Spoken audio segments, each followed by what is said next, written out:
o tempo passa, mas o amor me faz crescer. Esse jeito de viver aqui, aprendendo tanto, tanto assim, foi que fez com que eu chegasse perto de você com amor, ó Jesus amigo.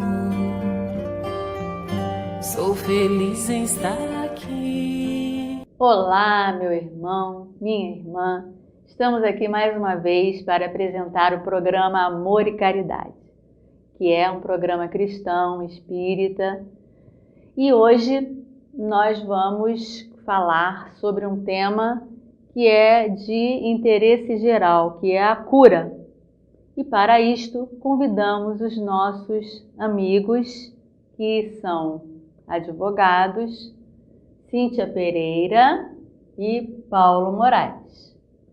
Nós hoje procuraremos esclarecer ao máximo sobre este assunto. E quando a gente pensa em cura, a gente pensa primeiro em doença, depois tratamento, depois restabelecimento e lá na frente até em milagres. Quem já não ficou doente? Quem já não teve que passar por um tratamento difícil, muitas vezes doloroso? Quem não tem um parente doente em casa, um amigo, um vizinho, enfim, é um assunto que nos interessa bastante, não é? E então eu gostaria primeiramente de perguntar ao Paulo como a doutrina espírita encara a doença, como é que ela interpreta a doença? Antes de falar em doença, precisamos falar de Deus. Aquele Deus que Jesus nos apresentou, o Deus de bondade, o Deus de amor, o Deus de misericórdia. Tudo que é criado no universo provém de Deus. Se Deus é amor, tudo que vem de Deus vem do amor.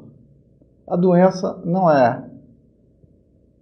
não pode ser enquadrada dentro desse aspecto do amor. Na verdade, a doença é um ato de desamor que, em geral, nós cometemos contra nós mesmos, por uma questão de sentimentos que nos machucam, que guardamos, ou atos nocivos, delituosos, que produzimos contra nós mesmos e contra os outros. Esses atos, esses sentimentos, acabam por nos tirar do estado de saúde, de equilíbrio, de harmonia. E nesse momento, a doença, teoricamente, aparece. Na verdade, a doença não existe. A doença é a ausência da saúde, assim como, por exemplo, a escuridão é a ausência da luz. Mas, Paulo, eu queria entender melhor esses atos de desajustes, esses atos de desamor que você estava falando. Isso vai, então, prejudicar a gente como? Bom, é simples. Parece difícil, mas não é. Deus nos cria como espíritos. Esses atos de desamor, esses sentimentos nocivos que nós carregamos, de alguma forma, acabam impactando a nossa natureza espiritual. Então, na verdade, quando o corpo dá mostras através da exteriorização de uma doença, significa que o espírito adoeceu. Eu entendi. Cíntia, agora vamos. Você poderia me citar alguns exemplos práticos na nossa vida cotidiana desses atos de desamor para a gente poder associar o que o Paulo disse à nossa vida prática? Sim. Em primeiro lugar, eu acho importante a gente falar sobre alguns comportamentos destrutivos que as pessoas têm, ligados aos vícios e aos excessos, como, por exemplo, a bebida, o cigarro, as drogas, tudo isso que abala o nosso organismo, destruindo ele pouco a pouco, fazendo ele ficar doente. Num segundo momento, eu destacaria também os males que nós chamamos de males morais, que é o ódio, a inveja, o ciúme, a culpa. Tudo isso também vai levar a gente num estágio de doença, porque esses comportamentos vão pouco a pouco marcando o nosso corpo espiritual. Então nós temos que aprender a encarar os problemas, a tentar sermos sempre pessoas melhores para não ficarmos doentes. Eu entendi. Então deixa eu ver se eu entendi bem. Quer dizer o seguinte: tudo que eu faço prejudica o meu corpo espiritual.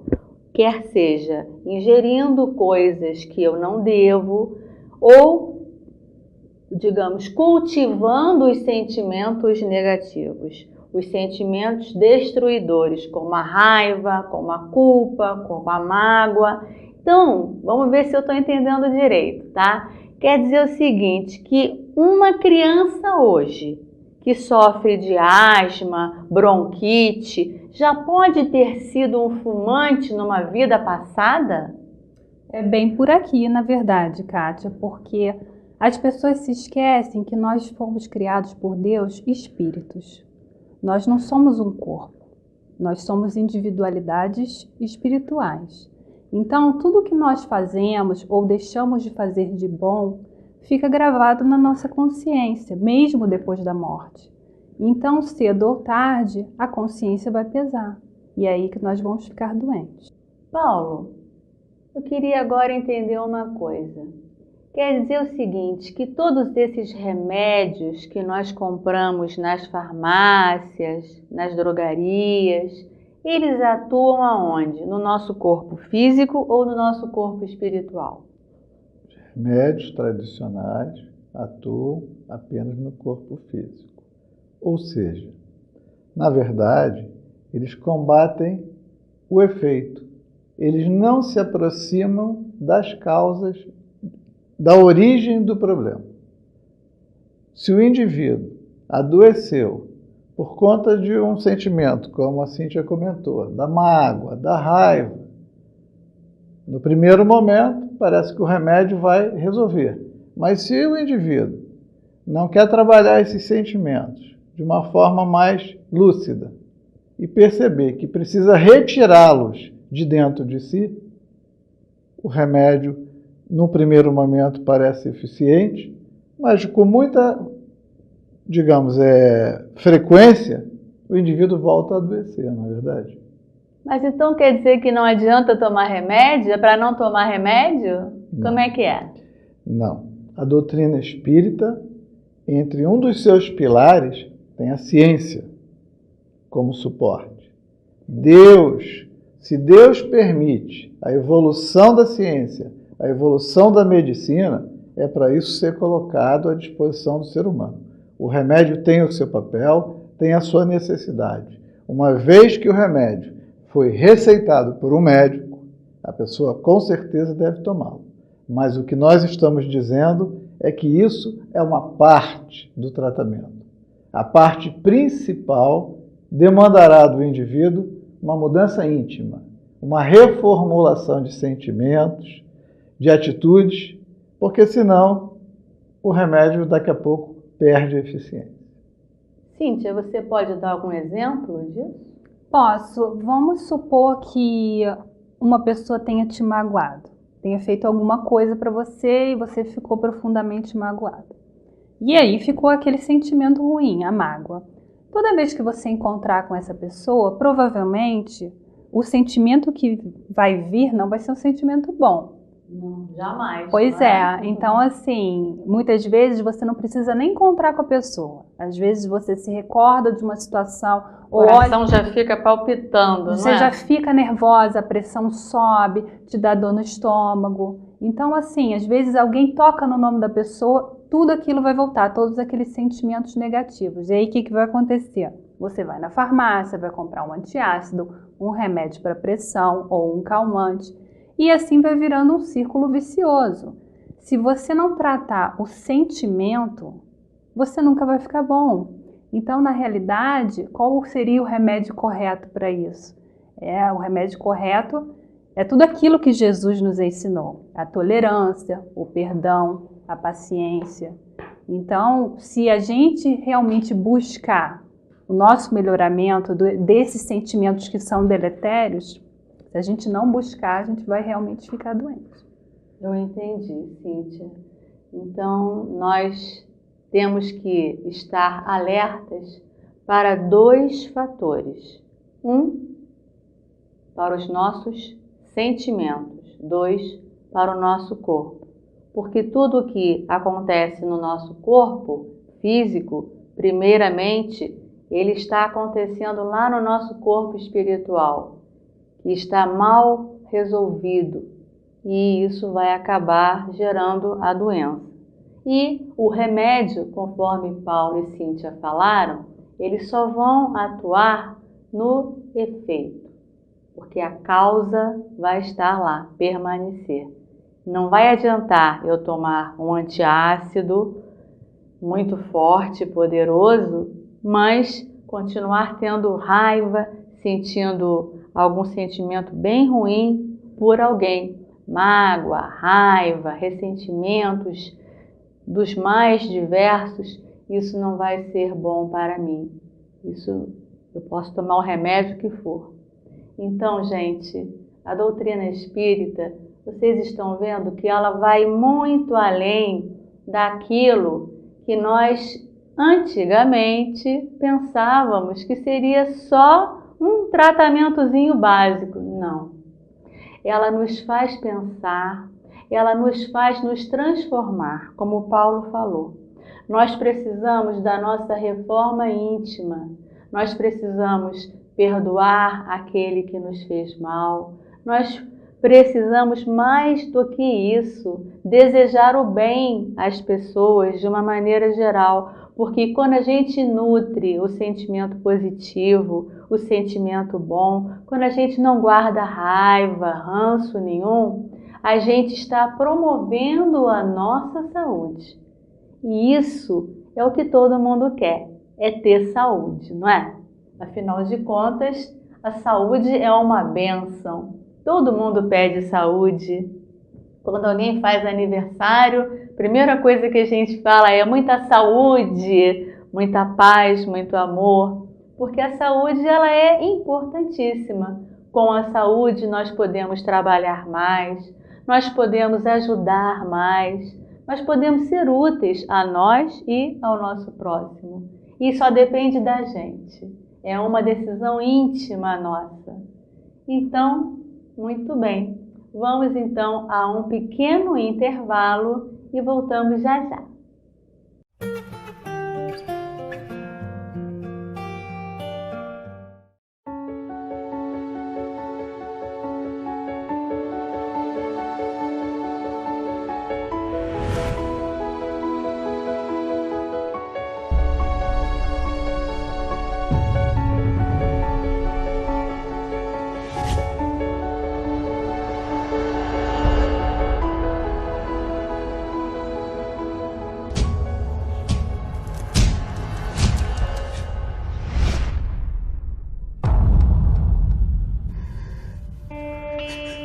Elevemos nossos corações ao alto em agradecimento pela bendita hora dos trabalhos de assistência espiritual. Anime-se, rapaz, você tá livre. Se eu te ajudar a fazer justiça com o motorista, você confia em mim? Quem é? Madalena. Tem que parecer acidente. Matar gente suja é uma coisa, mas essa moça... Seu desgraçado! Paulo! Vai cair nessa lona. Muito sangue. O mal há de vir, mas ai daquele que fizer vir o mal. Aproveite a sua reclusão e ilumine-se. O fraco não perdoa jamais. O perdão é uma conquista do forte.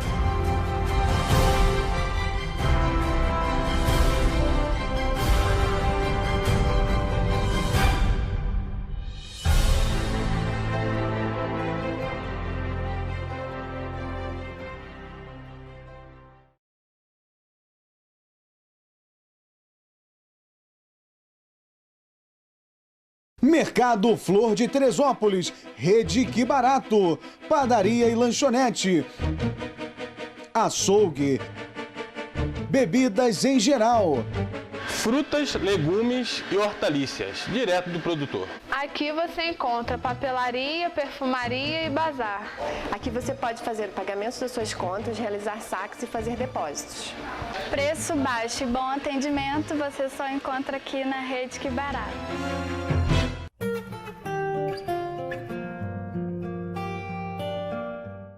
Olá, estamos de volta com o programa Amor e Caridade, com os nossos entrevistados desta noite, Cíntia Pereira, Paulo Moraes, hoje falando sobre a cura, e a cura nos leva a pensar em doença, tratamento, restabelecimento e até em milagres.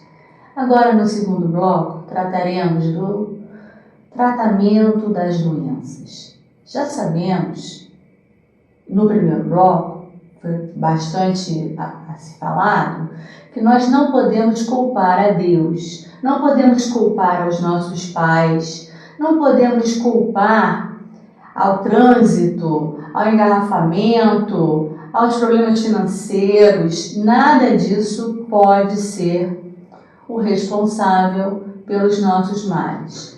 Tudo é a maneira como nós enfrentamos as dificuldades. Então, conforme o Paulo tinha falado, devemos sempre procurar nos reformular, fazer a nossa reforma íntima e encarar as adversidades da vida, que são normais, de uma maneira positiva, proativa. Então, vamos perguntar ao Paulo como podemos conviver com essas doenças, com todas essas que nos assolam. Na verdade, nós precisamos entender, eu repetir aquilo que já dissemos, só para registrar de forma clara, que esses sentimentos, todos, ficam registrados não apenas no nosso corpo físico, que muitas vezes são tão fortes que levam este corpo a aquilo que as pessoas chamam de morte, o fenômeno da morte, que sabemos que não existe. O corpo falece, mas na verdade, como espírito, somos imortais. Mas essas marcas desses sentimentos ficam todas plasmadas, fixadas no corpo espiritual. Então, muitas pessoas imaginam que ao morrer, ao desencarnar, que as coisas se resolvem. Mas quando, neste ato do fenômeno da morte, desencarnamos doentes, doentes da alma, doentes do espírito, e esse corpo ali está, o corpo espiritual, com sequelas, cabe lembrar a todos que um dia este espírito retornará à carne, ele reencarnará. E neste momento, como você disse, aquelas sequelas que ali estão estabelecidas voltarão. Então, por isso que não se pode culpar a Deus, por isso que não se pode culpar a família por certos defeitos físicos, mentais ou ambos. Na verdade, essas situações são reflexos dos nossos sentimentos mal resolvidos. Atos de desamor. Sempre os atos de desamor, não é? Então, quer dizer, eu já até tinha falado que uma criança que nasce com problemas respiratórios já pode ter sido um fumante, ou que nasce com algum problema gástrico já pode ter sido alguma pessoa numa outra vida que tenha tido muita ira, muita raiva, e isso ainda se mantém no corpo espiritual. Tem algum comentário? Da mesma forma, a gente pode falar do alcoólatra, que ao retornar pode vir com sérios problemas no fígado, no baço. Da mesma maneira, um usuário de drogas, como o crack, a cocaína, ele lesiona o seu cérebro, né? Então, da mesma forma, esse usuário de drogas pode voltar com sérios problemas mentais. Eu entendi. Então a pessoa vai e acaba que nasce numa outra vida e traz tudo aquilo registrado, vamos dizer assim, seria certo? Registrado no seu corpo espiritual que vai se manifestar no seu corpo físico. Muito interessante. Bom, agora eu queria perguntar uma coisa.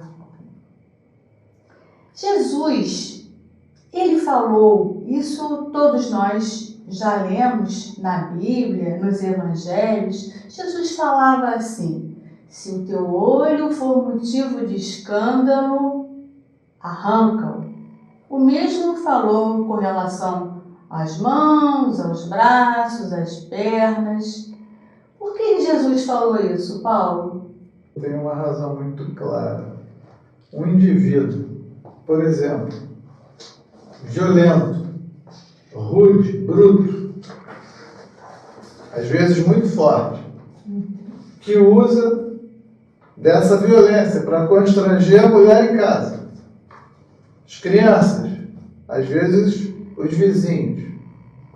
Na verdade, ele nasceu forte para trabalhar, para usar esta força para o progresso, para o bem dele, da família dele, e não para, de alguma forma, intimidar as pessoas. Agora, qual é o problema? O problema está na força? De forma nenhuma. O problema está no indivíduo que não sabe usar esse dom que recebeu de Deus. Então, essa expressão de Jesus, de arrancar, a verdade é o seguinte: muitas vezes um indivíduo que usou as suas pernas, os seus braços, apenas para magoar, bater, torturar os outros, talvez, se ele não consegue se controlar, seja necessário que ele venha com dificuldades físicas, deformações no braço, nas pernas, porque, já que ele não tem ainda controle sobre os seus sentimentos, de forma que ele não se complique mais, então é melhor que ele arranque. A forma de arrancar é a deformidade, é a mutilação, é o defeito físico. Isso não se expressa apenas aí, né? Outros sentimentos são mal utilizados. Por exemplo, o indivíduo que tem uma capacidade para se comunicar, para se expressar muito bem, e que usa da sua voz para mentir, enganar, às vezes, multidões, populações inteiras, em seu benefício, em detrimento daqueles, talvez a forma de arrancar seja numa próxima situação em que ele voltar ao corpo físico, ele venha com uma gagueira, com um problema de fala, às vezes até mudo. Entendi, mas muito interessante. Então, várias doenças, vários problemas que nós vemos nas pessoas, a causa fatalmente, se não está nesta vida, está nas vidas passadas. Cíntia, e a família dessas pessoas que nascem com deficiências, com necessidades especiais, como é que funciona isso? Você não acha que é muito pesado? Os pais têm algum envolvimento com isso? Mais uma vez, nós precisamos voltar a Deus e a ideia de como percebemos. Na doutrina espírita, nós aprendemos que Deus é soberanamente justo e bom. Ele é Pai e nos ama incondicionalmente. Então, em razão disso, um pai jamais vai dar um fardo maior para o filho do que ele possa carregar, ou um fardo que não seja justo. Então, se os pais estão passando por alguma situação semelhante a essa, com certeza tem uma boa razão para isso. E, acima disso, tem uma razão justa. Entendi. Então, está tudo certo? Sempre tudo certo. Quando temos um filho com necessidades especiais, Deus sabe o que faz. Muito interessante, né? Paulo, você poderia explicar isso melhor? Com toda certeza. Se Deus é bom e justo, como nós poderíamos perceber essa situação? Talvez esses pais, ambos, ou um deles, no passado, que tinha a obrigação, o dever de orientar esse filho, de conduzi-lo na vida para se tornar uma pessoa digna, justa.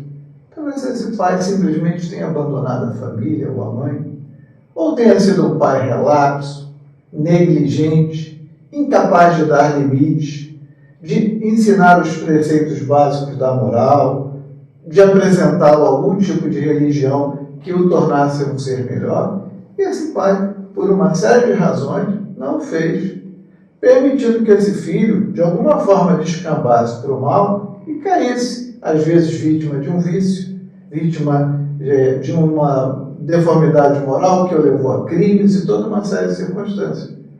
Então, a bondade de Deus, como a Cíntia colocou, a justiça se manifesta, criando a oportunidade para quem, no passado, fracassou na sua função da paternidade, da maternidade, de agora pegar esse filho que caiu e ajudá-lo a se levantar. Nossa, quanta informação. Mas eu poderia dizer para você também, os nossos amigos, que isso não é uma situação que a gente possa dizer que se aplica a todos os casos. Porque existem situações de espíritos comprometidos com a lei de Deus, que são tão comprometidos que ninguém os quer. E às vezes, espíritos amorosos, que não têm nenhum compromisso com aquele espírito do passado, não participaram da sua queda, dos seus problemas, aceitam amorosamente receber como filho esse indivíduo que às vezes vem com uma série de problemas físicos, mentais, ou físicos e ou mentais, e certas famílias são simplesmente amor.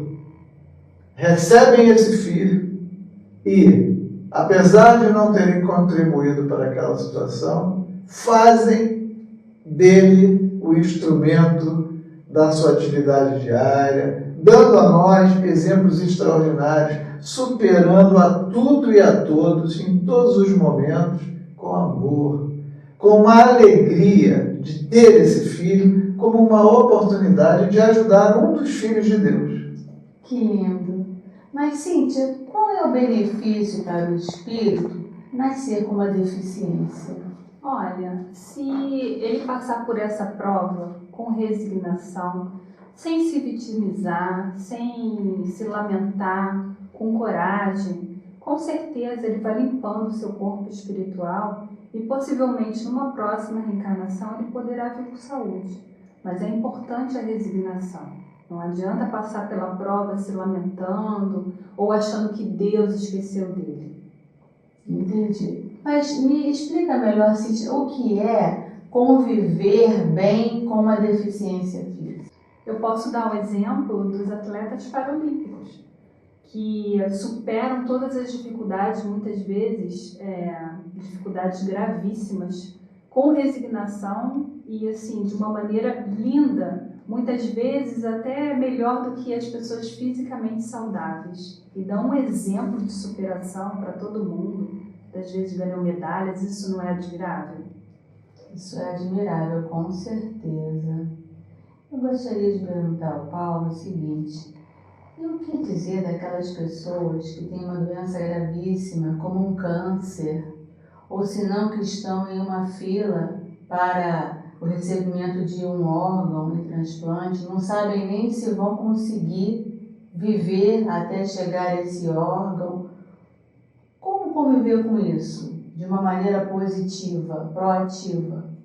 Com fé, otimismo, esperança, confiando em Deus, porque Deus sabe o que é bom para nós e nós nunca podemos precisar o momento em que o nosso drama deve terminar.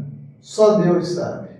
Então precisamos confiar. E tem um aspecto que precisa ser ressaltado.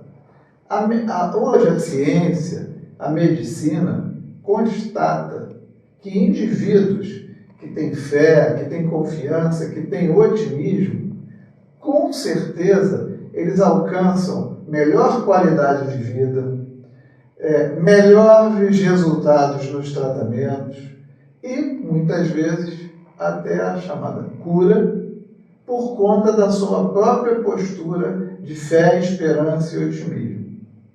Basicamente. Entendi. Mas certo que você falou. Mas eu queria perguntar o seguinte: basta então ter fé em Deus e fazer o tratamento para ter a cura? Bom, nós já falamos muitas vezes sobre isso, né? A fé é importante, o remédio é importante, mas principalmente a transformação íntima. Aquilo que vai erradicar do nosso ser a doença. Aquilo que se pode chamar de doença. Precisa haver uma transformação, uma reformulação do indivíduo. Certo. Reformulação é sempre a palavra-chave na doutrina espírita. Já perceberam? Reformulação, reforma íntima. Vamos então a um pequeno intervalo. Voltamos já já.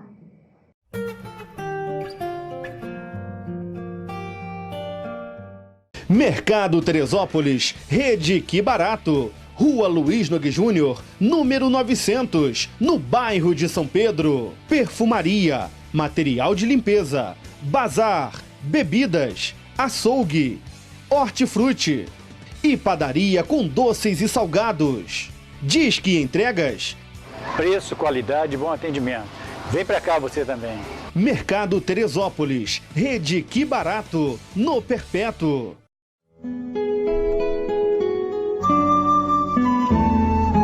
A cura verdadeira.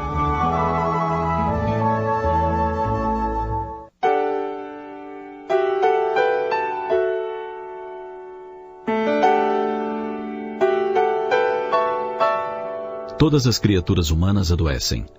Raras são aquelas que trabalham para a cura real. A ação medicamentosa por si só não restaura integralmente a saúde. O comprimido ajuda, a injeção melhora. Entretanto, não podemos esquecer que os verdadeiros males procedem do coração. A mente é uma fonte criadora e a vida plasma, em nós mesmos, aquilo que desejamos. Assim, a medicação não nos valerá muito se prosseguirmos tristes e acabrunhados, porque a tristeza é geratriz e mantenedora de muitos males. Como poderemos pretender ter a saúde restaurada se nos permitimos a cólera ou o desânimo por muitas horas? O desalento é anestésico que entorpece e acaba por destruir quem o cultiva. A ociosidade que corrompe as horas e a inutilidade que desperdiça o tempo valioso extingue as forças físicas e as do espírito. Mesmo porque a mente ociosa acaba por se dedicar a muitas coisas ruins, como a maledicência e a crítica destrutiva. Se não sabemos calar nem desculpar, se não ajudamos nem compreendemos, como encontrar harmonia íntima? Por mais que o socorro espiritual venha em nosso favor, devoramos as próprias energias com atitudes negativas. E com respeito ao socorro médico, mal surgem as primeiras melhoras, abandonamos o remédio, a dieta, os cuidados, demonstrando a nossa indisciplina. Por isso, se estamos doentes, antes de qualquer medicação, aprendamos a orar e a entender, a auxiliar e a preparar o coração para a grande mudança. Fujamos da indelicadeza e do azedume constante que nos conduzirão à brutalidade no trato com os demais. Enriqueçamos nossos fatores de simpatia pessoal pela prática do amor fraterno. Busquemos a intimidade com a sabedoria pelo estudo e a meditação. Não manchemos nosso caminho. Sirvamos sempre. Trabalhemos na extensão do bem a todos. Guardemos lealdade ao Mestre Jesus, a quem dizemos seguir. E permaneçamos com a certeza de que cultivando a oração, vibrando positivamente pela vida, abraçando a oração diária, desde logo, a meditação de que nos servirmos atuará rápida e beneficamente em nosso corpo.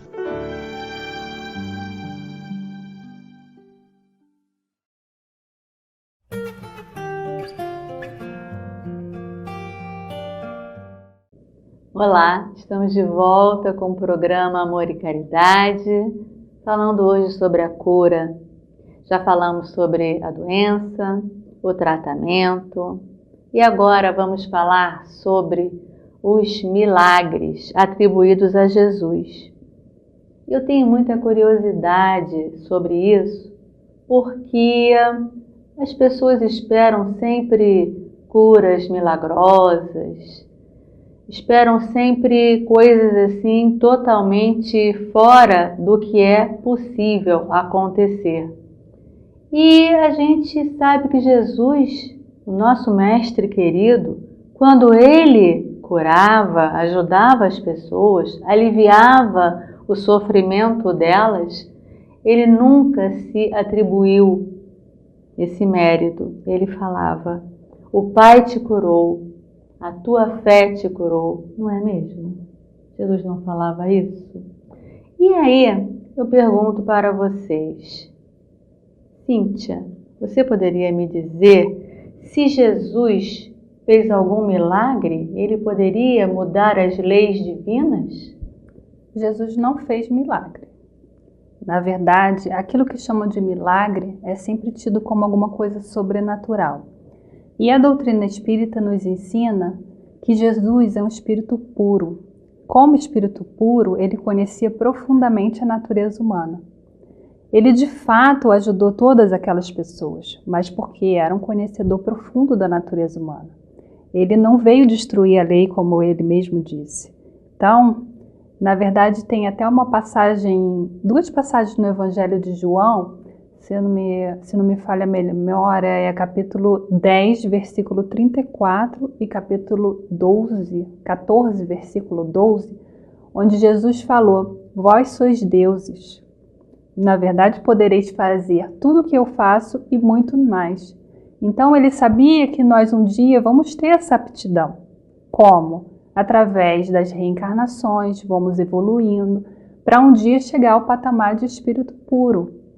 Então, Jesus realmente ajudou todas aquelas pessoas, mas ele ajudou sem agredir a lei de Deus, que é a lei natural.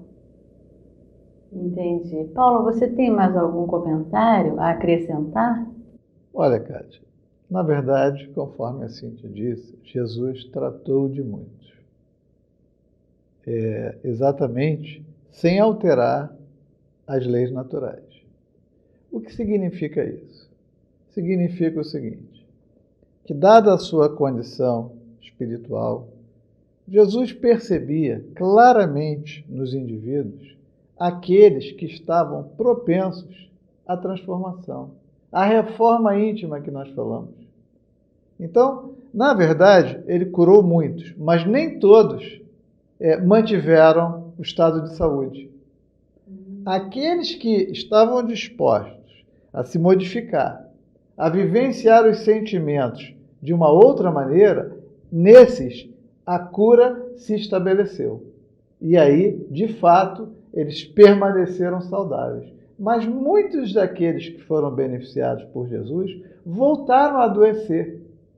Ou seja, nem Jesus poderia transformá-los, porque, na verdade, esse lixo está dentro deles. E isso é um ato individual, cabe a cada um retirar de si aquilo que lhe faz mal. A gente pode receber estímulo, ajuda e até o amor de Jesus. Mas se nós não quisermos nos transformar para melhor, é muito difícil. Com certeza. Por isso que tem tanta dor na nossa humanidade, né? Ainda digo mais, que a gente precisa entender. Se Jesus era bom e tinha todo esse poder, como muitas pessoas dizem, então por que ele não curou a todos?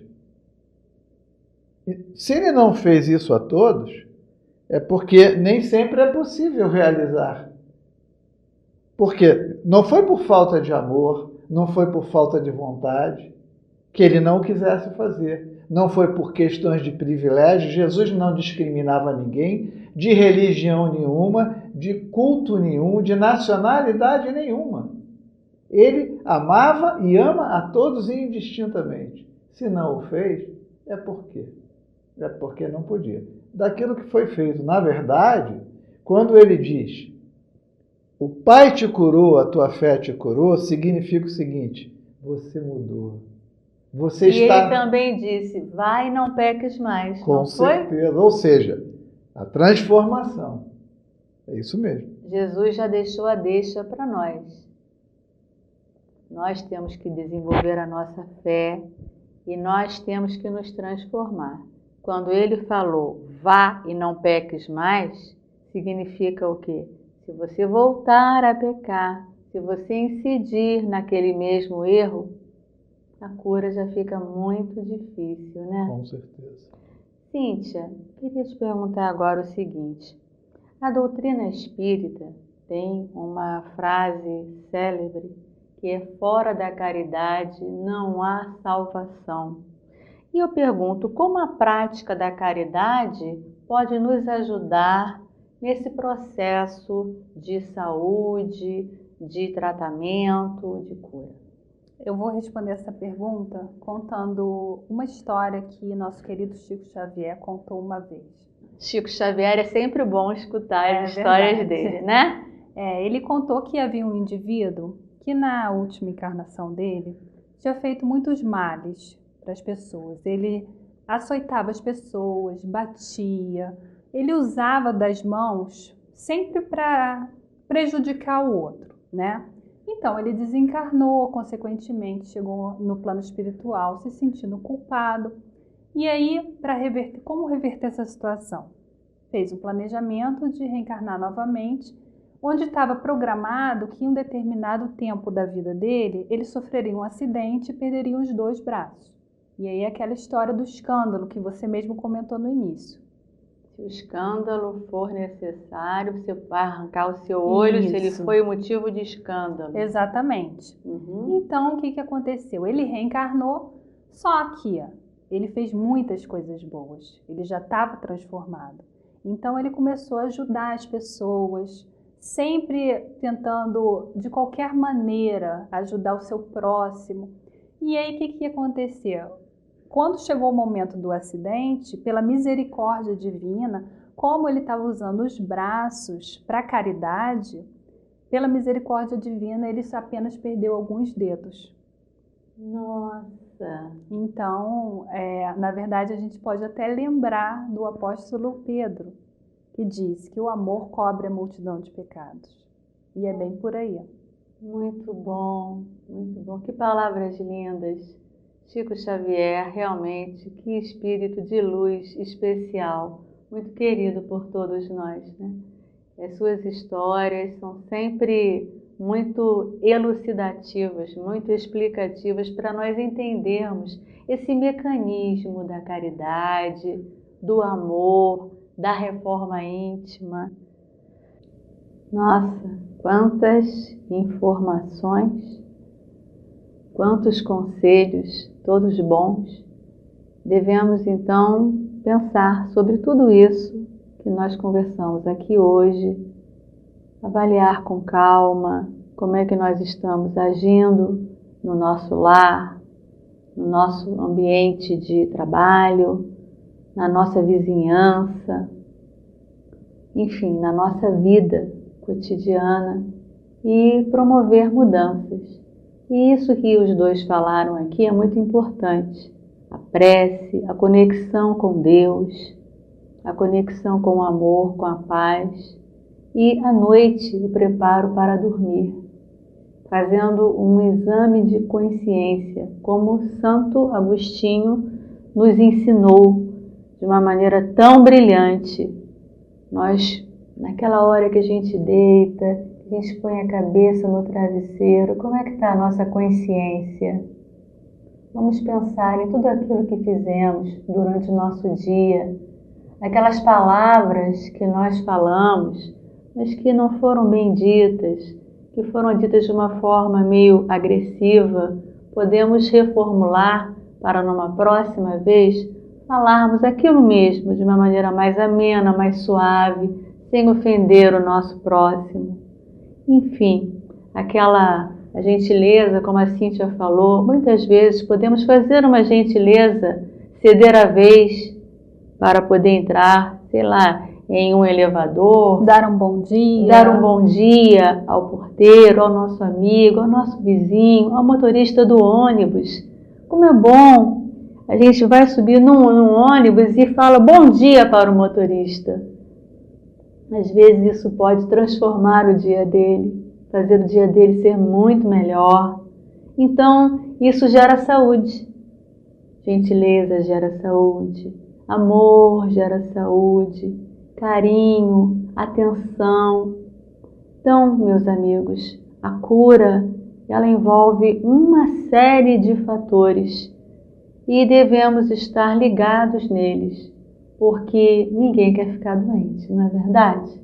Todos queremos ter saúde e compartilharmos momentos felizes em família, felizes com a natureza e felizes com Jesus e com Deus, o nosso Criador.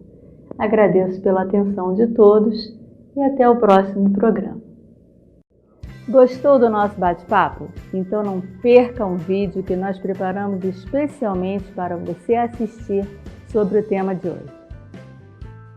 Estamos aqui com a presença de um amigo muito querido, conhecido no movimento espírita, Jacó Mello. Uma alegria mesmo renovada e um tema que você já escreveu, inclusive, vários livros, ou melhor, 2 livros sobre o tema magnetismo, direto e indiretamente ligado, o passe, que eu tenho certeza que muitos companheiros nossos da doutrina têm esse livro para estudo, palestra, pesquisa, enfim. Vamos começando por aí. O que é o passe, Jacó?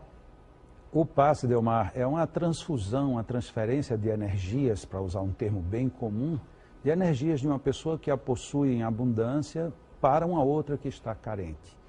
Na realidade, usando uma terminologia mais espírita, é a doação de um fluido que um possui ou recebe para uma outra pessoa que está precisando dessa mesma energia.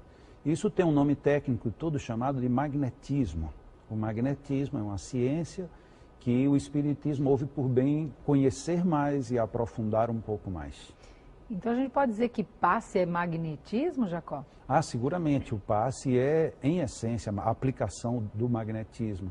E o espiritismo, através de Allan Kardec, quando ele disse que magnetismo e espiritismo, como ciências, são a mesma coisa, ele criou um vínculo que tornou isso totalmente perfeito. A inclusão do passe, que é a aplicação prática do magnetismo, dentro da vivência, da filosofia e do exercício do espiritismo propriamente dito. Mas existe o passe em outras religiões, Jacó? Existe porque o magnetismo, sendo algo da natureza, ele está à disposição do ser humano, ele está por isso mesmo distribuído em todos os meios. Agora, tem algumas religiões que o usam dando nomes próprios, assim como no meio espírita a gente consignou a palavra passe para definir a aplicação do magnetismo. Nós temos algumas outras religiões que usam outros nomes, assim como também a própria ciência encontrou outras derivações, tipo hoje muito conhecido o Reiki. O Reiki é uma variação do magnetismo, assim como o Jorei da Igreja Messiânica é o próprio magnetismo, que nós aplicamos com o nome de passes. E aí vai, existe uma variedade enorme. A própria Igreja Católica, na carismática, quando faz aquelas vibrações, vamos elevar as nossas mãos, vamos envolver os nossos amigos, está exercitando também o mesmo passe.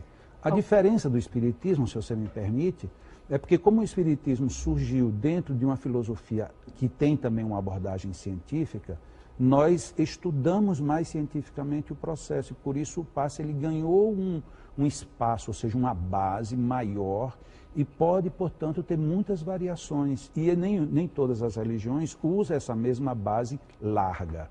E aí, por isso, há uma diferença considerável de uma para a outra. E como é que foi o seu interesse? Há quanto tempo você começou a estudar? O que te motivou, Jacó, a ir por esse caminho de se aprofundar, de ser um grande pesquisador nesse assunto?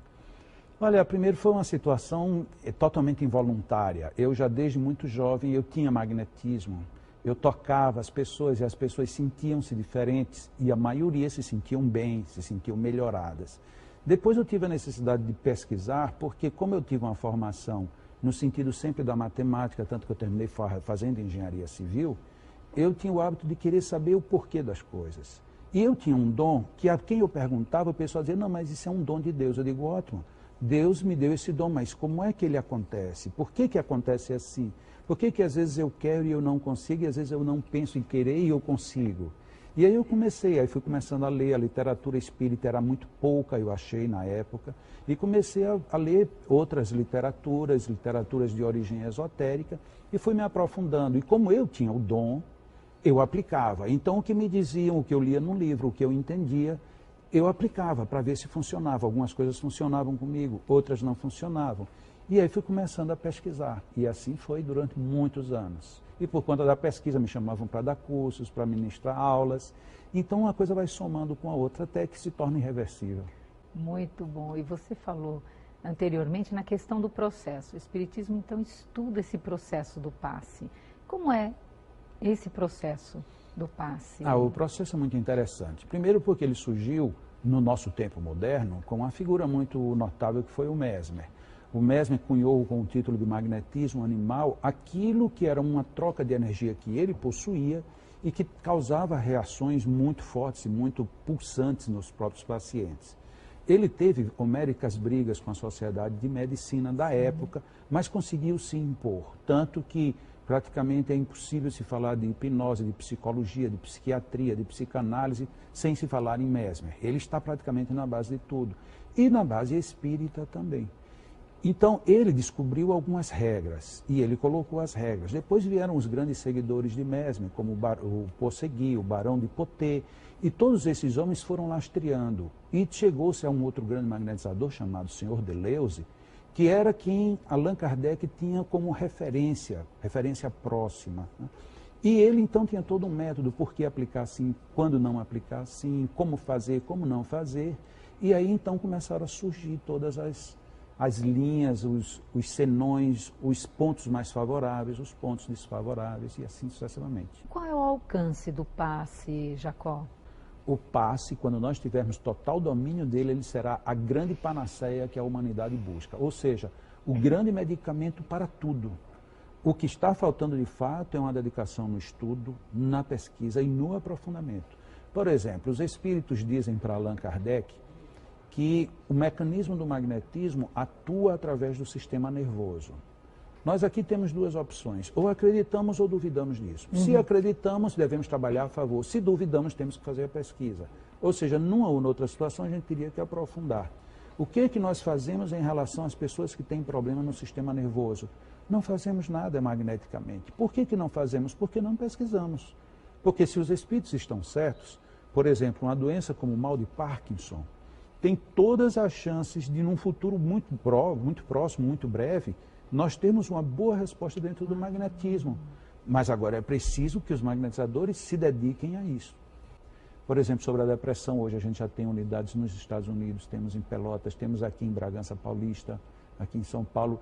Recebi semana passada uma correspondência de Sorocaba, que tem um núcleo em Sorocaba implantando. E lá no Nordeste, quase todas as cidades grandes já têm aplicação de terapia de magnetismo contra a depressão, com resultados que a gente fica estarrecido. Só que isso vai demorando, que as pessoas demoram a percebem que quando quiserem aplicar tem que ter uma equipe, não é uma única pessoa, então tem que ter um setor, tem que ter uma unidade, tem todo um trabalho. E hoje ainda, desculpa eu estou falando muito, mas é para passar bem a informação. Tem uma unidade, que foi a primeira unidade fora do Brasil que começou a trabalhar com depressão, que era na cidade de Pompano, na Flórida. O núcleo que lá estava se uniu agora a um núcleo numa cidade vizinha chamada Deerfield. E eles estão trabalhando junto com o núcleo de Baltimore. E o núcleo de Baltimore está dando suporte científico para fazer a pesquisa científica, para a publicação do resultado numa revista de ciência médica americana. Maravilha. Talvez a partir daí comece as pessoas a verem com outros olhos. Muito bom, Jacó. Você veja, é o magnetismo, é o passe caminhando. Se você lembra de algum outro caso para poder exemplificar mesmo o que você está passando como teoria, Jacó?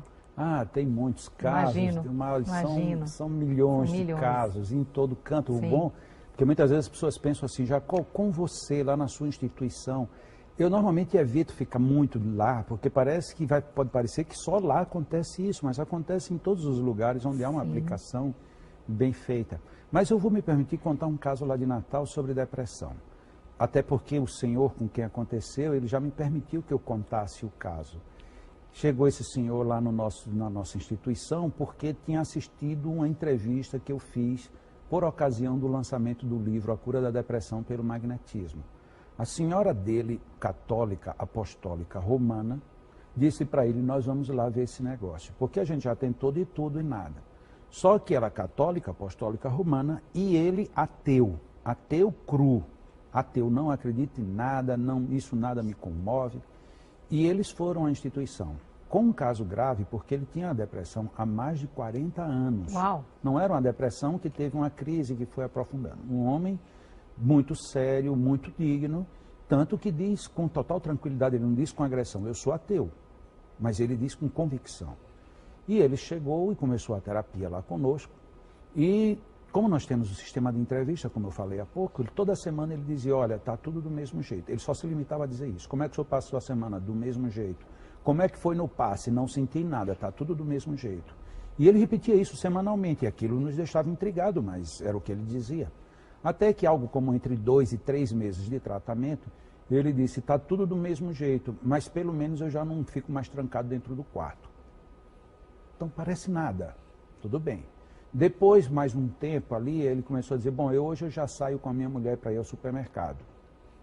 Aparentemente não quer dizer nada. Para eu que tive depressão, sabia que aquilo já era muita coisa. É verdade. E depois aí ele, daí a mais 2, 3 meses, ele falou, disse, olha, engraçado, eu voltei a ouvir música. Eu não gostava mais de música, hoje eu passo o dia todo ouvindo música. Uma conquista mínima, mas extremamente significativa.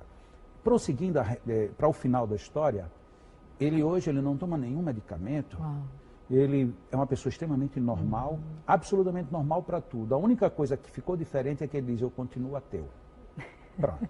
Ótimo, continua ateu. Mas o irônico é que toda quarta-feira, que é o nosso dia de aplicação, quando eu estou em Natal, eu faço um comentário de 15 minutos. Sim. E como é um comentário só de preparação, é um comentário bem simples, eu falo sempre de uma maneira bem doutrinária, bem evangélica, bem de Jesus e de Deus. E ele, normalmente, quando eu falo de Deus, ele olha para mim e ri.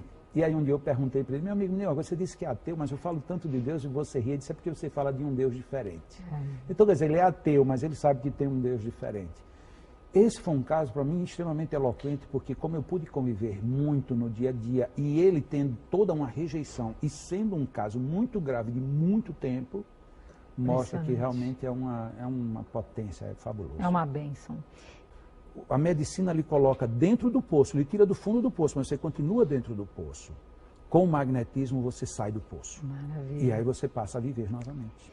E você, com toda essa experiência, além de tudo, ainda escreve um livro sobre isso, né, Jacó? Ah, mas tinha que ser, não podia ficar com isso só para mim. Jacó, a minha imensa gratidão pela tua presença, teu carinho, tua participação. E o programa chega ao seu final. Foi muito bom estarmos juntos e até o próximo. Com o Evangelho a nos guiar, aprenderemos a amar. Com a paz em nossos corações e a vontade que nos faz seguir, poderemos encontrar o que um dia o nosso Pai então nos ensinou, que do amor renasceremos, que do amor renasceremos.